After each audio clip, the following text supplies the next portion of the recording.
সবাইকে আরও একবার আমার চ্যানেলে স্বাগতম। আশা করি সবাই ভালো আছেন। আজকের ভিডিওর টপিক হচ্ছে ধোঁকাবাজ প্রেমিক প্রেমিকাকে ফিরিয়ে আনা। অর্থাৎ অনেক প্রেমিক প্রেমিকা দেখা যায় আপনি তার সাথে সম্পর্কে ছিলেন, কিন্তু বর্তমানে আপনাকে ধোঁকা দিয়ে অন্য কারোর সাথে সম্পর্ক করতেছে, বা আপনার সাথে সম্পর্ক থাকা অবস্থায় আপনাকে ধোঁকা দিচ্ছে। এমত অবস্থায় আপনি আপনার প্রেমিকাকে ইচ্ছা মতন শায়েস্তা করতে পারবেন এটা দ্বারা, মানে আপনার জন্য পাগল করে ফেলতে পারবেন। তখন যদি আপনি চান তাহলে উল্টা আপনি তার সাথে শাস্তি দিতে পারবেন, বা তার সাথে কথা না বলে তাকে আপনি বুঝাই দিতে পারবেন।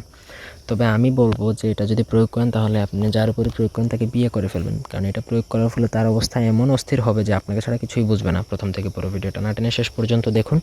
আমার চ্যানেলটা অবশ্যই সাবস্ক্রাইব করবেন, লাইক কমেন্ট শেয়ার করবেন। ব্যক্তিগত যে কোনো কাজের জন্য আপনারা চাইলে আমাদের সাথে যোগাযোগ করতে পারেন। স্ক্রিনে দেওয়া নাম্বারে সরাসরি ফোনে বা হোয়াটসঅ্যাপে যোগাযোগ করে যে কোনো কাজ করাতে পারবেন।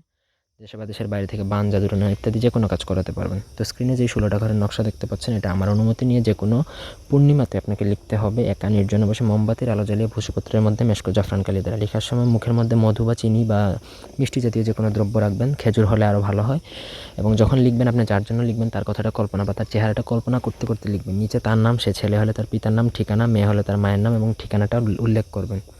উল্লেখ করার শেষে আপনাকে এই নকশাটা যে কোনো পুরাতন কবরস্থানে দাফন করতে হবে। পুরাতন কবরস্থান বলতে এটা বোঝানো হয়েছে যে কবরস্থানে ধরেন যে 2-4 বছর আগে কাউকে মাটি দেওয়া হয়েছে, দাফন করা হয়েছে, এমন কবরস্থান। কিন্তু পুরো কাজটা আপনাকে একা নির্জনে করতে হবে, কারো কোনো সহায়তা নেওয়া চলবে না। এটা যদি আপনি সাহসিকতার সাথে করতে পারেন তাহলে আপনি নিশ্চিত থাকেন আপনার কাজ হবে এবং সে আপনার জন্য অস্থির হয়ে যাবে। আপনি চাইলে তাকে শাস্তিও দিতে পারেন, শায়েস্তা করতে পারেন ধোঁকাবাজ প্রেমিক বা প্রেমিকাকে। তো এই ছিল আজকের ভিডিও। ধন্যবাদ সবাইকে। আল্লাহ হাফেজ।